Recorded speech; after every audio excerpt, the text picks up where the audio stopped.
Authority, who is in the Downtown Den today to discuss, obviously, what we hope will be at the start of a recovery plan post-pandemic and post-lockdown. And we're all anticipating that that's going to happen sooner rather than later. Who knows? I'm sure we'll find out mid-February what the Prime Minister's latest thoughts are. And delighted to be joined by a few people today to directly engage some questions with Frank, but just to remind Mr. Rogers so that he doesn't say anything he regrets, this is being recorded and will go out to our wide database later this week. So be careful what you say, Frank. I think that's a warning that needs to be pointed more in your direction than my direction, Mr. McKenna. Yeah, people are used to it from me by now. Listen, first of all, thanks very much for joining us today. But can I ask you, we were supposed to be doing this as a live event, of course, a lunchtime event.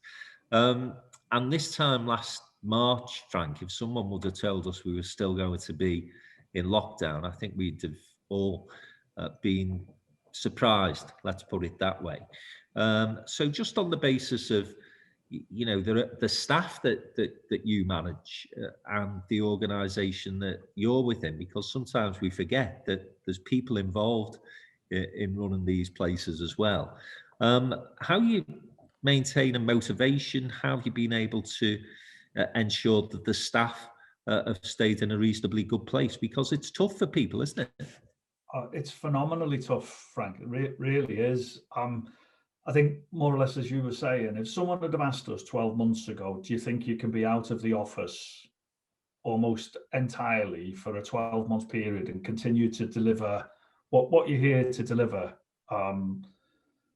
to any sort of reasonable standard, I think I'd have been very wary about answering it in a very confident way. We all had business continuity plans in place and resilience arrangements in place, but I think they've been tested in a way that no one's ever anticipated that they will be tested in the past.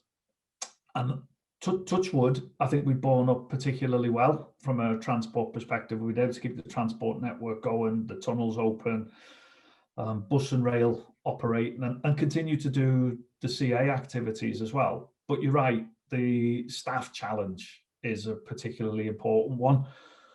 So what we've done throughout the whole of the process is made sure that we've communicated as regularly as we possibly can with the staff. So I do a weekly staff email and a newsletter. Steve joins me in that every fortnight, and we try and keep the staff up to speed on what we're doing. We've modified all our working arrangements, as I'm sure everyone else has had to do as well. We've made the building Man Island that most of our office-based staff work from, COVID compliant, but things have fluctuated over the course of the last 12 months, haven't they? It was no one goes into work at all if you can help it initially. Then there was greater clarity as to who should be working. Then it looked in August, September like we were coming out of wave one, and we started going back in again, and then wave two hit. So it's been continually changing as an environment, but we've just tried to make sure we keep all the staff engaged within it. And because of things like Teams and Zoom, which, to be honest, in advance of COVID, I think I'd probably done less than 10 Teams or Zoom sessions. I'm doing 10 a day now. Absolutely crazy. But we actually do regular staff conferences and have up to 350 members of staff on Teams live calls, where we tell them what we're doing, we bring them up to speed on our activities, but then critically, we give them an opportunity to ask questions of myself, Steve, other members of the senior team, but we're keeping them in communication with us. We've changed an awful lot of our policies, but we're as regularly engaging as we can. But critically as well, what we're also trying to understand and communicate is that for some, there's been no change. So if you're a toll staff operator, or you're working in a bus station or a travel centre, they've worked with some constraints and restrictions, but they've worked throughout here in their normal place of work. Other people have been working from home for significant periods of time. And it's different for individual members of staff and individual areas of staff. So we've also been trying to tailor the message. All staff emails can create issues because it's incredibly difficult to put something in it that applies to every member of staff. So we've also got the directors and the assistant director and the heads of service communicating specifically to their teams on the things that are most important and relevant to them. One of the key things that we've spent a fair bit of time on over the course of the last 6 months, when it became evident that this wasn't going to be a quick fix, we were going to be in it for a while, we focused an awful lot on mental health and well-being for the staff, and always trying to make sure that the support mechanisms are there. There are some people who are still going into work, not because they can't work from home, but just because they need the mechanism and they need the regime of being able to go into work and talk to colleagues and talk to friends, because they can't handle being isolated at home if they haven't got family, they haven't got close friends. So we're trying to give people the opportunity to work in the way that best suits them, but support them throughout that on their mental health and well-being. It's been challenging, Frank. I'd be very, very surprised if there's many who can say that they've enjoyed the last 12 months, leaving the health and the risks aside. I just mean from a personal working perspective. I think there'll be very, very few people who can say that they've really enjoyed the last 12 months, because I haven't. No, it has been tough, Frank. And I think, as I say, I just wanted to draw out really that, people like yourself who do have, big strategic role in terms of how the city region runs, still have that duty of care to an awful lot of people in terms of those who work within the Combined Authority. And I think two of the points that you've brought out in your comments there really striking, and I think perhaps haven't been paid enough attention. So the first one is the fact that many people have had to continue to work on the front line.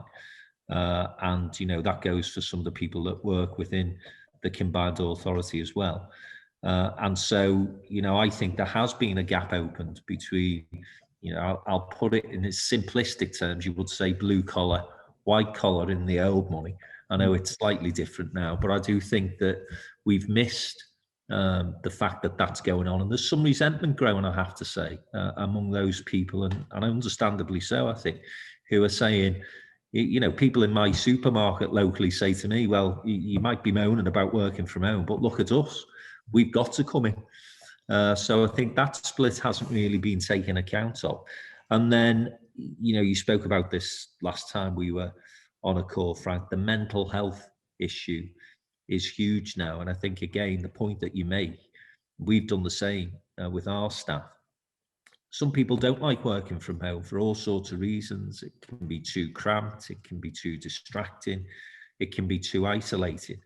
And it's good to hear that you've made arrangements whereby those who've been in that position at your place have felt the ability to be able to go in and get out and about again. Yeah, it's been challenging. It has been challenging, but I think the staff have welcomed it, Frank. There's another aspect to it as well. I think, and I've admitted this, I've admitted it to the staff, I've found it a real struggle at times. You just feel like you're locked away almost. Your freedom taken away from you. You can't engage with people in the way that you want to. But it's important that we actually communicate to the staff that we're human as well. Yeah. We're having difficulties, we're having challenges. We're not immune in this. We're not superhuman in this. We're human beings. We can't see our family. We can't see our friends either. And this room I'm in at the moment has been where I've been spending 12 hours a day, in a lot of instances 7 days a week for nearly a year now. It's not good.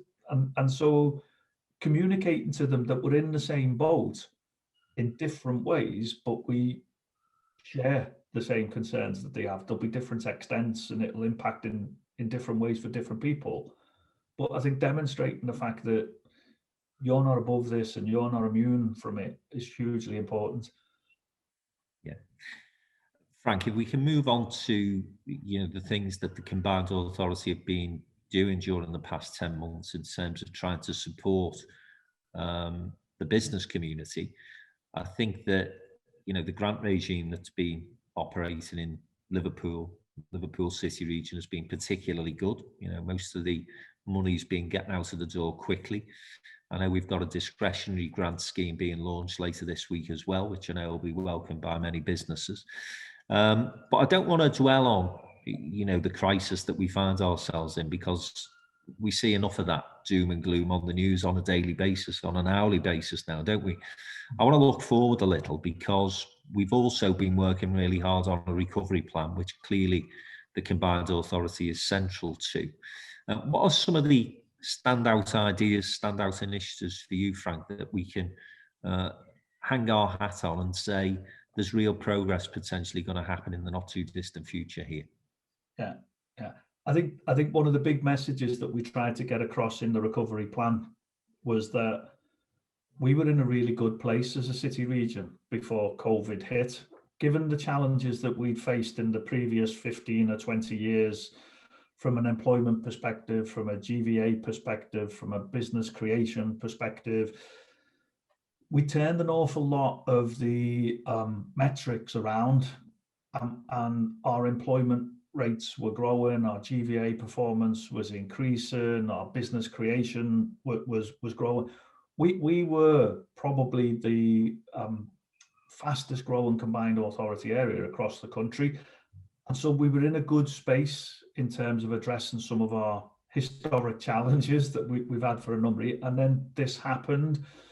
So one of the key points we've been trying to make in the engagement with government is, look, don't look at it as a Liverpool City region from 2000. Look at it from a Liverpool City region perspective in 2019 and 2020, and where we were. We were in a great place. We were developing very strong relationships across a whole raft of business areas. We were developing strong pipelines of projects that were capable of being supported across a whole raft of different business areas. Get us back to that space as quickly as we can, and we'll be able to demonstrate for you very significant growth at a Liverpool City region level. And so it wasn't an accident. And to be fair to Steve and the political leaders, I do think they actually coined the build back better phrase. Others started to jump on it and use it. But what we've also stressed to government, that we're in a place where we can bounce back faster. And I think that little bit of recovery that we had in September time, if you look at the number growth back on our transport network, if you speak to Liverpool One and get the footfall figures for Liverpool One, we were coming back faster than most other areas of the country were coming back. And so we're expressing to government, we were in a good place, but actually we're also a really good place where if you want to get bang for your buck and impact for funding and get back into a space where we're creating jobs, or in some instances recreating jobs that have been impacted by COVID, we're ready to do it. And so a key component of the recovery plan wasn't, let's look at aspirations and let's look at that we might be able to develop over a period of time and then deliver. Let's look at what we can get moving and on the ground in the first 12 months of any support, funding support that we got from government. And critically as well, the city produced a city plan, but the city plan and the city region plan were totally interlinked. We produced ours in consideration of what Tony and the team at the city were doing. Tony did the same from a city region wide perspective, and they were totally aligned, but they were also totally aligned to our local industrial strategy, which was ready to sign off in March of last year as well, as it happened. And so our point to government wasn't, look, we think we can come up with new and clever schemes that might be able to get us out of this. What we said is, they're ready. We're ready to go. They literally are shovel-ready projects. So things like the Hill, the National Packaging Innovation Centre, some of the work that we can do on the digital connectivity network. We have got major projects that are ready to go now they're the ones we want to focus on, because they're the ones we'll get benefits from initially. And so we told government that for 1.4 billion pounds worth of support, which is a huge sum of money, I'm not dismissing that it's anything but a huge sum of money, but we've got the potential to deliver 8.8 billion pounds worth of benefit. So please provide the funding, and we will be able to start delivering a recovery plan on the ground. Key to any recovery, though, is always mitigate the damage in the first place. And that, again, was one of the messages that we were trying to get across to government. We had, I'll say it, Frank, a fairly tasty discussion, you and I, early on in this process, about the CA not being able to provide the support to local businesses that the local businesses needed. Our concern at that point in time is the ability of the CA to pull together the level of funding that was necessary, and then coordinate the distribution of that funding to the multitude of businesses that needed it, just wasn't there. And so our focus was campaigning with government and lobbying with government to get government to put in place things like the furlough scheme, like all of the grant schemes that have been put in place, because we could see that the only way that businesses could be effectively supported to the scale of funding that was necessary and to the speed that was critical to survival was for it to be government driven. So we were engaged on a whole raft of political groups, from Steve and from the other leaders of the local authorities, officer groups from myself and the other chief executives, trying to influence government's approach and government's position on this. And I think we were quite successful in that regard. There will always be businesses that aren't covered. There will always be people who it could have worked out better for. I completely get that. But I do think the sums of money that have been allocated from a central government perspective to try and deal with this are astronomical. And to be fair, leaving politics out of this, I'm not being political in this, nobody could have got everything right. It's just incredibly difficult. But I do think that there has been extensive support provided, but there were gaps and there were omissions in that. And there are individuals and organisations who've suffered.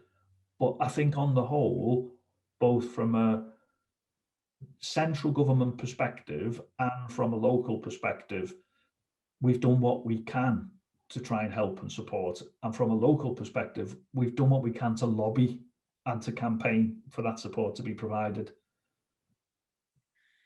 Frank, you mentioned the recovery plan and the fact that there are some shovel-ready projects available. I think the thing that's really improved as far as the city region is concerned is the way in which propositions are put to central government now. And this started actually whilst you were still chief executive of the Transport Authority, Merseytravel, because you pulled together various groups of people who were lobbying that time for funding for sort of HS2. And obviously part of that process was what we now describe as Northern Power Rail as well. But at that point, I remember early on having a conversation with you, Frank, and you saying that we had to put an evidence-based proposal to government and demonstrate that there was a genuine return on investment for them. You were very much against just going with the begging bowl and the message, well, if Manchester's getting it, if Leeds is getting it, then Liverpool's got to get it too.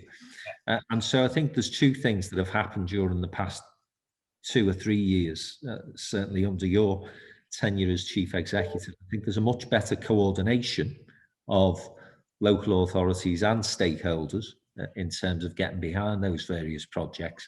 But secondly, as I say, and I think crucially, when we're putting these propositions to government, there is evidence-based factual information for them to look at, isn't there?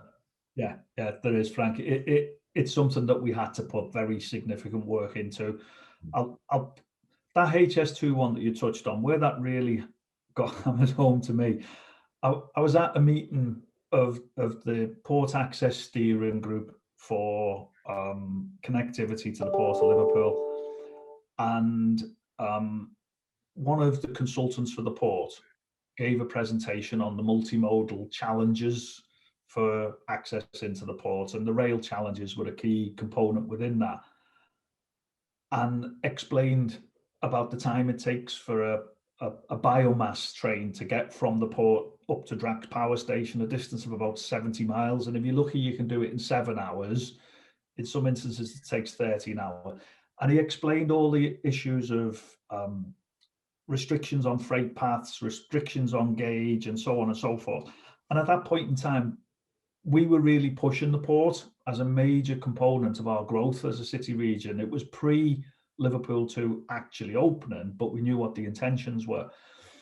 And then Network Rail came on next, and the hope was that Network Rail were going to say, yep, we're on with that, and yep, we've identified this, and don't worry, we've got a solution for that. And Network Rail's guy just said, well, actually, what's just been presented is spot on. We haven't got plans in place to resolve any of those issues.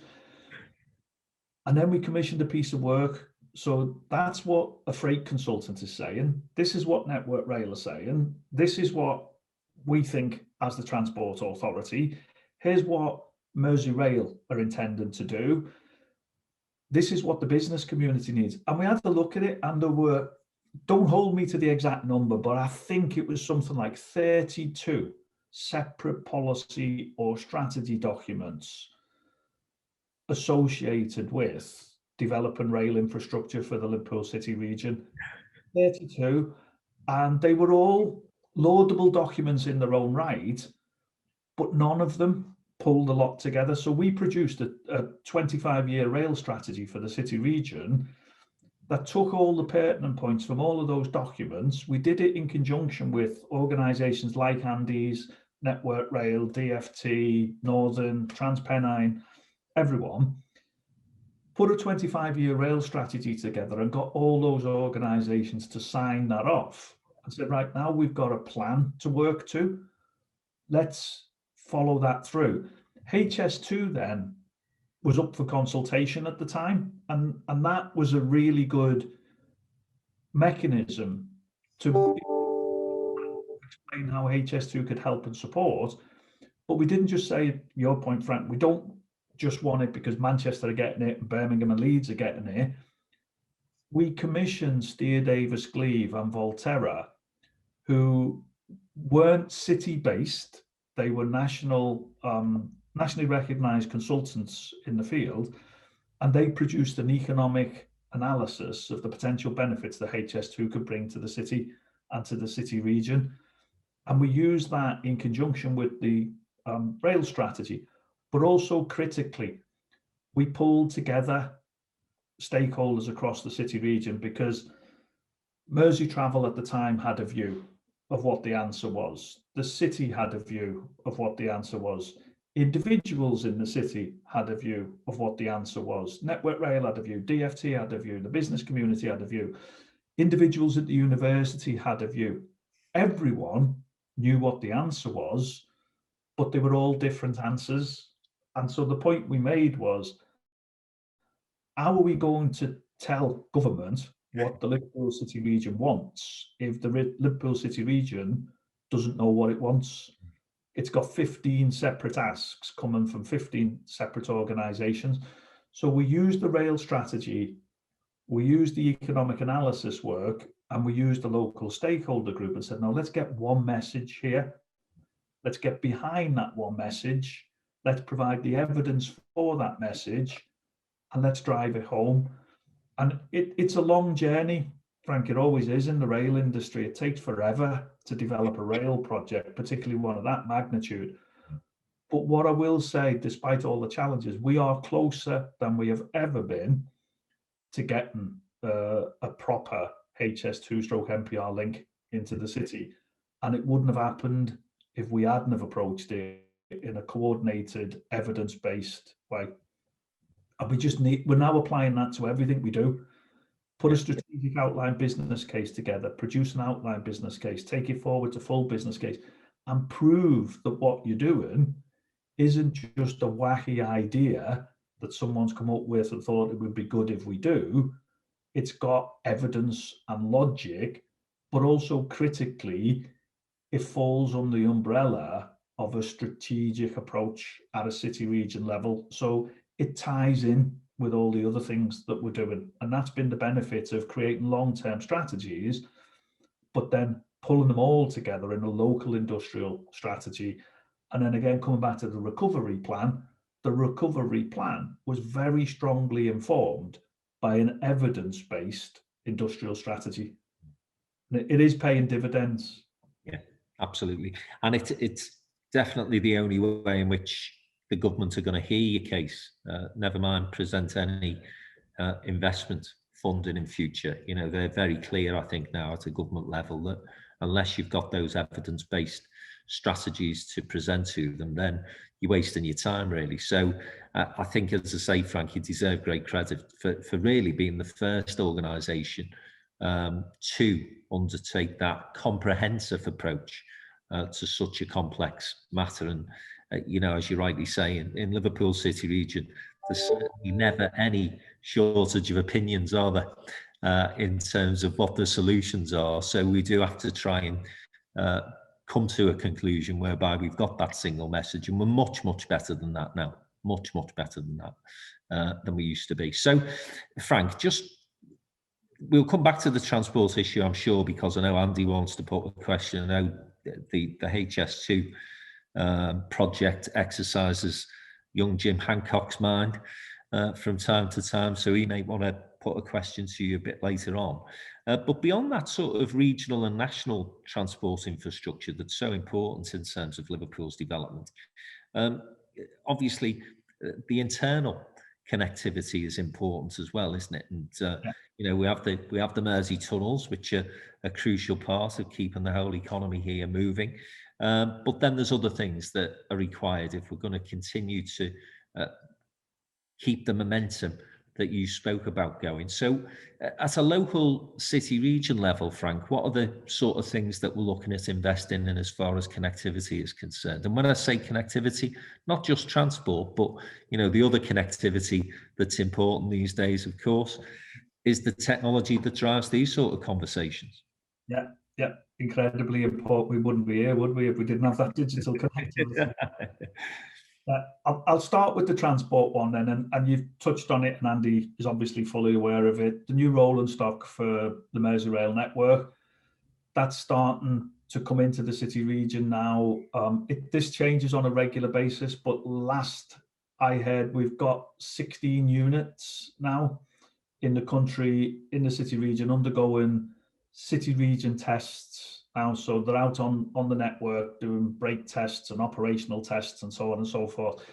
That's been impacted by COVID because they're being produced at factories in different locations across Europe. So getting them over has been a challenge, getting the technicians across. Normally speaking, what you would do in a situation like this, you'd do something called a factory acceptance test, where our specialists would go to, and Andy's specialists would go to the factory to make sure all the tests were undertaken there or on the test track, and they wouldn't leave there until they'd been signed off.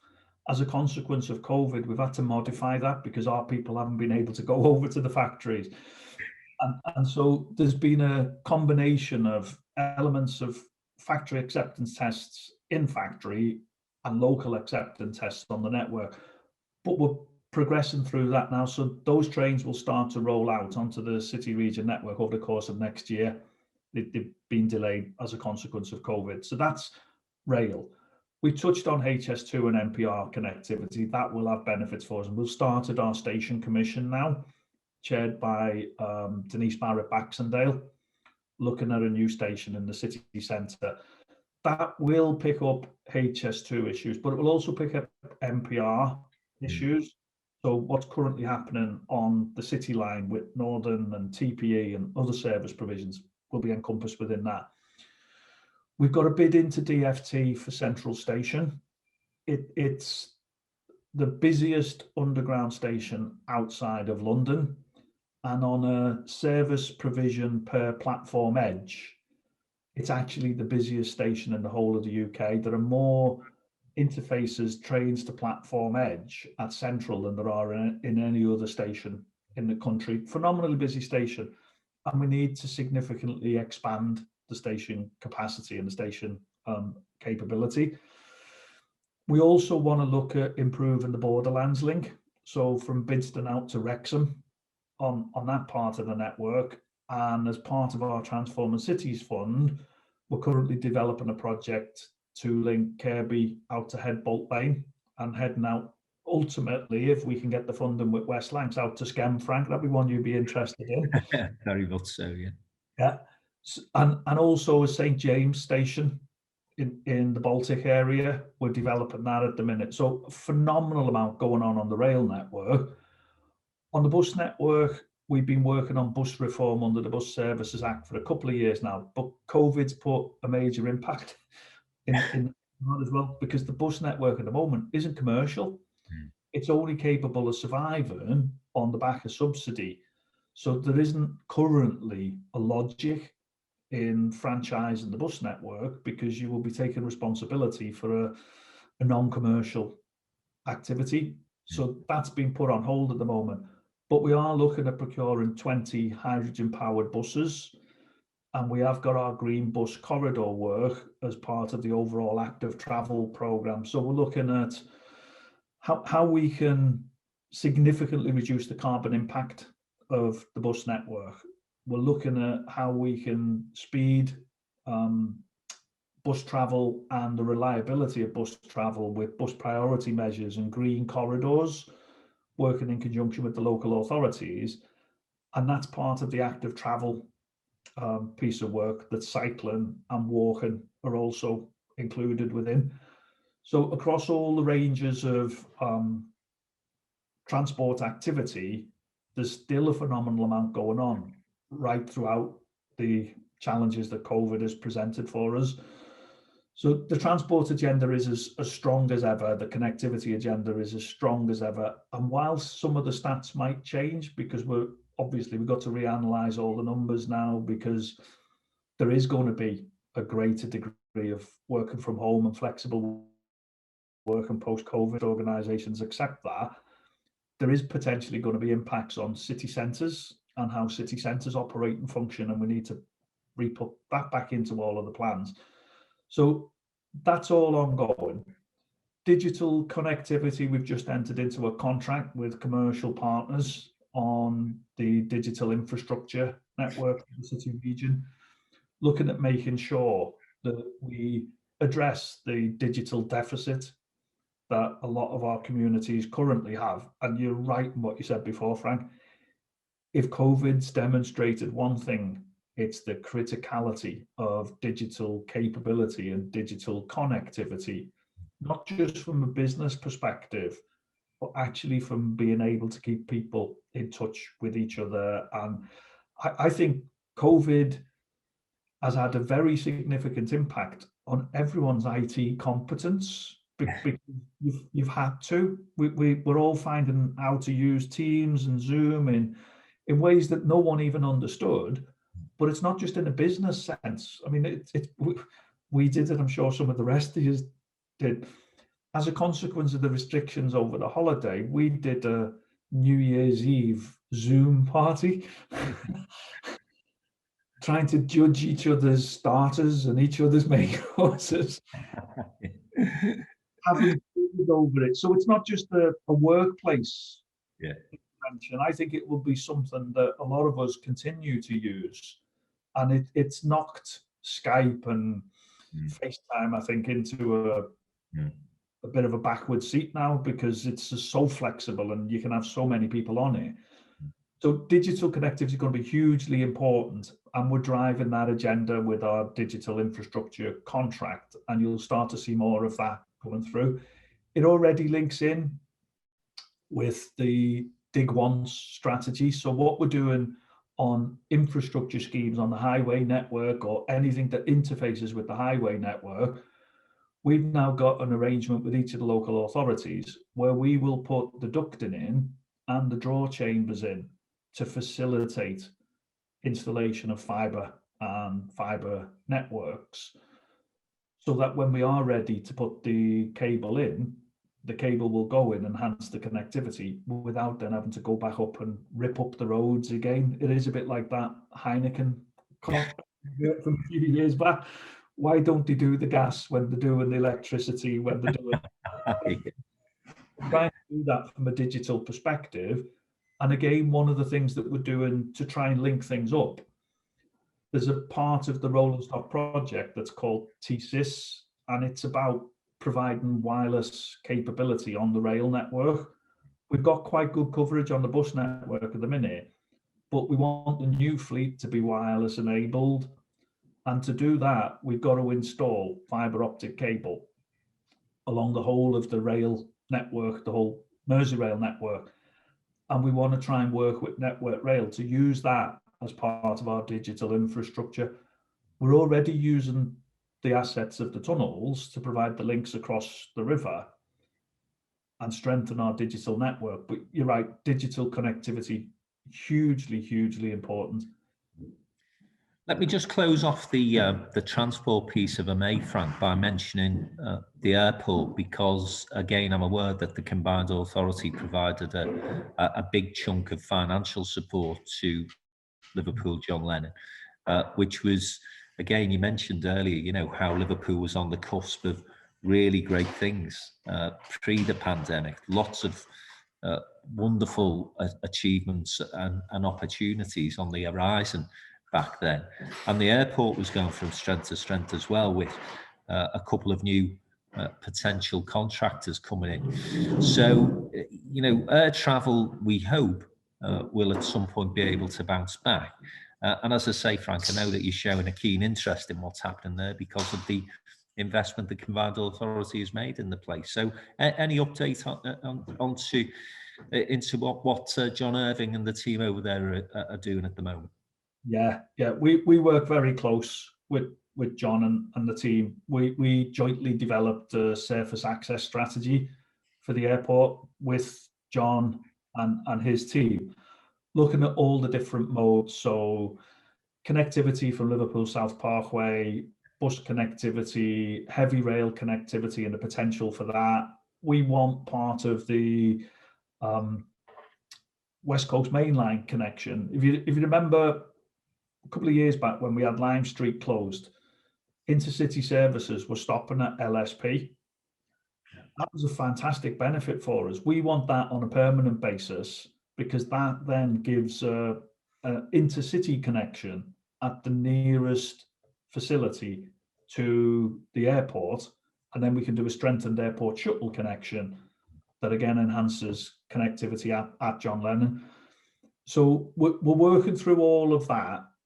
Again, COVID, coming back to the evidence base and the business case, created issues there, because work that we'd started and were progressing has now got to be revisited, because the numbers have all gone up in the air and we need to recalibrate those numbers.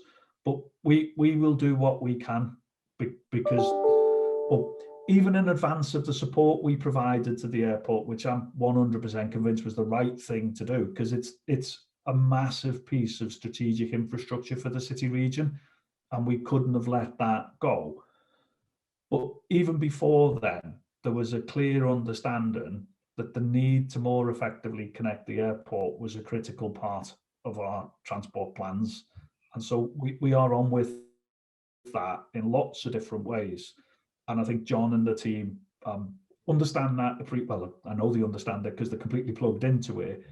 It is about getting the funding in place to facilitate the delivery of some of the solutions that we're looking at developing. Thanks, Frank. I'm going to bring our sponsor for today in, Merseyrail. Andy Heath is with us. And Andy, I'm sure you've been listening carefully to Frank's comments. I know you're involved in many of these discussions anyway, around the rail strategy in particular. But you got any comments or questions to put to Frank? I've got one overarching question, just to follow up something Frank said. I've got two questions really. One is linked to rail, but perhaps in the bigger context, Frank. Very much in terms of the transport strategy, particularly on rail, obviously massive amounts of work with the new fleet and the implementation of the new fleet. And one of the things that I've certainly found over the last 2 years is the level of collaboration particularly between ourselves, Merseytravel and Network Rail, as the key organisations in this. And I just wanted to, something you spoke about before, but using that context I've just said then, and obviously this is about naming and shaming it all, but in terms of collaboration, particularly, we know that people's behaviours and organisations' behaviours change, are driven by different pressures. But with the pandemic, and the fact is it was completely new to us all, how did you feel the collaboration in organisations within the Liverpool City region? Because there must have been some conflicts, and how did you, in your role, in that strategic level, try and pull that together, and how do you think it manifested itself? I think it's a really, really good question. I think this is one of the perversities of COVID, to be honest, because whilst we're not in our normal place of work in lots of instances, I have never had as many meetings in a day as I currently have as a consequence of COVID. And part of that is the accessibility of key partners and key stakeholders, because you're not having to get 5 or 10 people all traveling to the same location to get there at the same time to have a face-to-face meeting, and actually losing half an hour on the way there or half an hour on the way back. Or if you're traveling to London, 3 hours on the way there and 3 hours on the way back. So Teams and Zoom has been incredibly helpful in getting meetings facilitated, and we've never had as much contact with central government officials or central government ministers. It's incredible. I mean, Steve and I were on with Nadeem Zahawi, the vaccines minister, this morning. There's another one this afternoon. It's happening on a daily basis, and actually several times a day, with central government ministers and officials. It's massively improved locally as well. And I think it's because we've got a common enemy. I think there is almost a war mentality, and the virus is the enemy. And so, and I know you're recording this, Frank, so this will probably come back and bite me, but some of the more petty issues that had a level of prominence that perhaps they shouldn't have had have been put to one side, with people's focus being on the really important stuff. And I think people are seeing the benefit of focusing on the more important and strategic stuff coming through in getting things done and reaching collaborative positions and agreement. So, as I say, perversely, COVID has actually helped in that space, because we've had to work more collaboratively, we've had to work more effectively. And I think people want to, because it's no longer the organization that you've got a challenge with, or you're trying to negotiate with, or you're trying to deal with, that is a problem for you, or is an enemy for you. The environment that we're trying to operate is in the enemy. So let's try and make sure we can beat the enemy and collaborate as effectively as we possibly can within that context. So I think it's improved massively, and I think politically as well, it's improved quite significantly. Thanks, Frank. Thanks, Andy. Jim, I know that you've, as I say, shown a keen interest in the whole debate around HS2 and Northern Power Rail. Do you want to pick that up with Frank, or indeed anything else this afternoon? Just remind you, you're on mute, so. Hello, can you hear me, Frank? Yes. Yeah, got you, Jim. Yeah. If I may, HS2, I've got a more urgent sort of question to ask, really, than HS2, although it's sort of related. What concerns me is that the government are going to be under huge pressure coming out of this with all the various demands, and there are some signs of reneging on their sort of general commitment to transport infrastructure in the north, but let's leave that to one side. But they might rely on arguments about a potential sort of revolution in how people are going to behave, which might impact on transport capacity. I know you say you're bearing it in mind. I just want to zero in on the capacity issue, because if, for instance, people are going to and there's been some speculation about this, and it's a good thing in many ways, that neighborhood retailing might have a revival, that people have got used to using their local shops, and with the collapse of various city center retailers and so on, with the whole question of office use, although I do think this is overemphasized, because I don't think there's anything to beat, actually the water cooler moments in the office and people interacting with each other. So I think it's exaggerated to say the age of the city centre office is over. But nevertheless, some companies are going to see the economic benefits of not having employees coming in. And then finally, the green agenda, which you're magnificently relating to with your hydrogen buses and so on.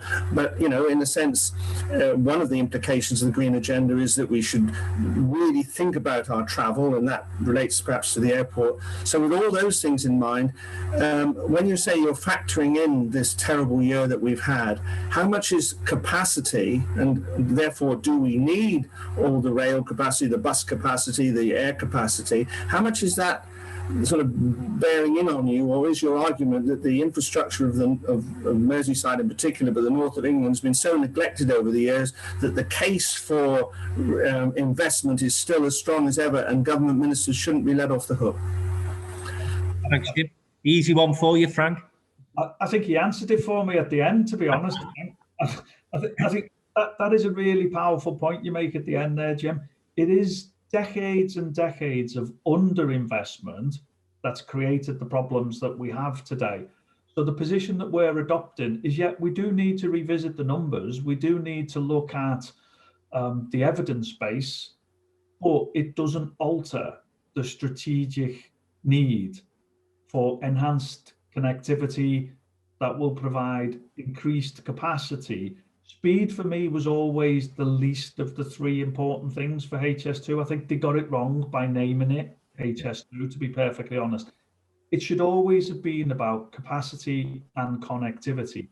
We are still one of the worst connected major cities in the UK from a rail perspective, and that has to be addressed. And hopefully NPR will do that, and what comes out of HS2 will do that. And I think the other thing, if we leave the speed of it to one side, the West Coast main line was full pre-COVID, and that's what's creating a lot of the challenges from a freight and logistics perspective. There just isn't space on the network to provide the paths that are necessary. So we need to increase capacity. You can't do it by upgrades. The West Coast Main Line upgrade that was undertaken 10 years or so ago was a disaster. It cost a phenomenal amount more than was intended. The disruption it created was unbelievable, and it didn't generate the outputs and outcomes that were anticipated of it. But I firmly believe we do need HS2. I have my own views about exactly what it should look like, so I can understand what the NIC are suggesting about the eastern leg, because I do think that can be provided through Northern Powerhouse Rail in a slightly different way. But the need for it, I think, is still very much there. The criticality is how we deliver it and provide that connectivity, there's a new word for you, Frank, connectivity, capacity all in one. That connectivity, that capacity, and that speed in an appropriate way, but critically how we then interface that from the carbon challenge perspective that we're all facing. So it's how, if we could take a really good example, when we started on the HS2 work, it was about passengers, and we brought freight into the economic argument for HS2, and particularly in relation to the port. And when we did this in 2015, 16 now, we were using the message that proper rail freight connectivity into the port of Liverpool could take 150 million HGV miles off the UK road network. It's now over 200 million. Yeah. So that problem is getting greater. And so rail connectivity and rail capacity is really the only way to get the HGVs off the highway network. And so HS2 and Northern Powerhouse Rail considered together major components in being able to facilitate that. So yeah, it needs to be reassessed and revisited, but I think the core message is still the same. The city region and the country need HS2 and NPR. Thanks, Frank. Thanks for your question, Jim. Are there any other questions from anybody else who are with us today? If not, sorry, I've got one if I could. whether Whether now it's a big wide question for you here, Frank. But in terms of your tenure as obviously within Merseytravel and also within the Combined Authority, what do you feel is your greatest achievement? And also not just what it was, but why? I thought we were talking about collaborative work here, and then you come out with. Well, you put it all together. No.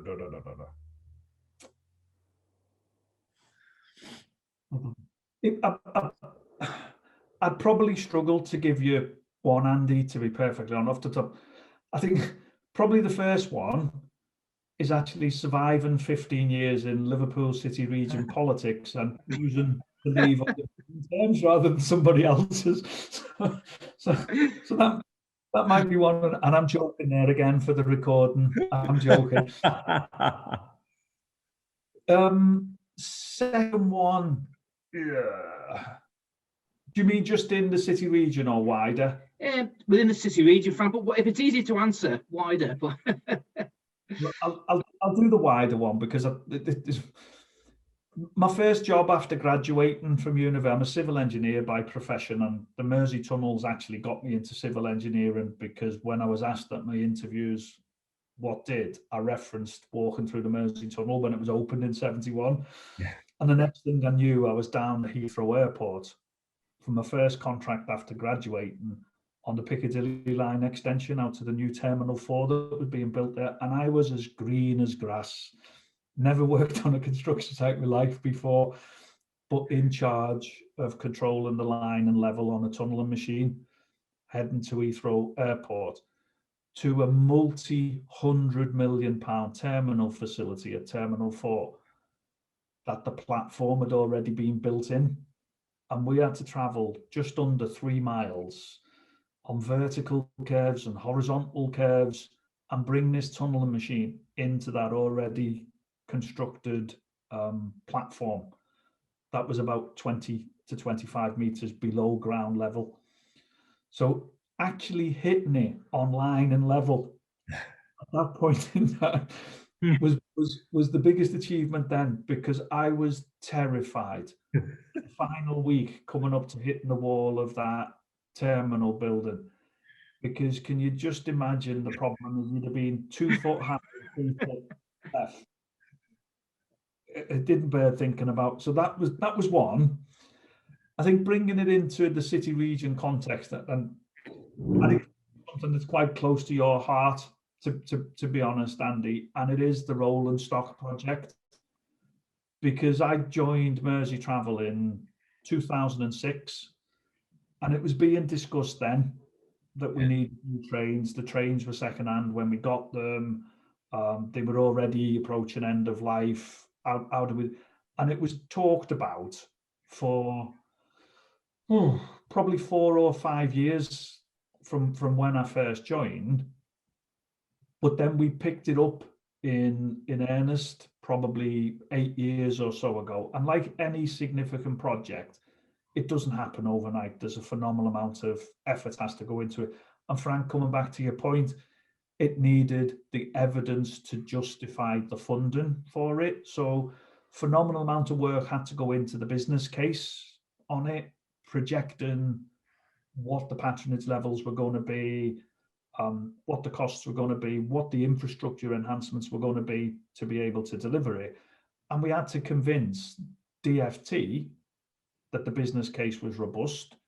We had to convince the local authority politicians that the business case was robust.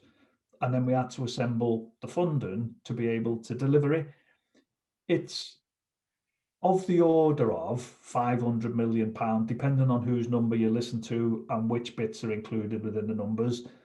That makes it the second biggest capital project that's been delivered in the city region after Mersey Gateway since the tunnels back in 71 that I mentioned before from a public sector perspective. So it's a huge public sector project, totally funded by the city region, and we're now at the point of delivering it onto the network, and that's massive, because that's a major economic benefit for us as well as a connectivity benefit, and it's something that will serve the people of the city region for the next 40 or 50 years. So I think I can't wait to get on that first training service, to be perfectly honest, which is another key driver with September looming. Yes, yeah. Well, they're Thanks, two. Frank. Yeah, they're two good achievements to point out, Frank, among many. I mean, I'm still hoping that we can get you into a live event before you say your final farewells, because I know you've still got months rather than weeks left with us, which is good. And just from perhaps a personal perspective here, Frank, you know, what I've found with you is that you call a spade a shovel. I think crucially for the role you're in, and you can't say this about everybody who's in similar positions, you listen, and you genuinely listen to other people's points of view. Whether you agree with them or not, you always take account of what other people are saying. And I think that's why we've seen cooperation and collaboration improve in the city region over the past few years. And finally, you've got a thick skin, because you can take criticism, even from books like me, and you can laugh it off, and we've always enjoyed a good relationship despite the odd occasion when we've not necessarily been on the same page. So listen, from certainly everybody within the Downtown in Business Network, it's been a pleasure to work with you, and we're looking forward to continuing that working together and that partnership over the next few months. But as I say, Frank, hopefully we can get into a restaurant in the not too distant future and raise a glass or two to all those achievements and also to the future work of both the Combined Authority, but also in terms of whatever you go on to do. So thanks very much for being with us today, Frank. Very much appreciated. No problem, thank you. There's still 8 months to go, Frank, so there's an awful lot yet to do. So yeah, great, thanks, and take care, everyone. Thanks for all your time, and hopefully we will be able to have that face-to-face session before September when I go. Top man. Thanks, Frank. Speak to you soon. Thanks everyone for joining us today. Thank you, of course, to Merseyrail for the sponsorship and to Andy and Jim for their questions. We'll catch up very soon. Thanks, guys.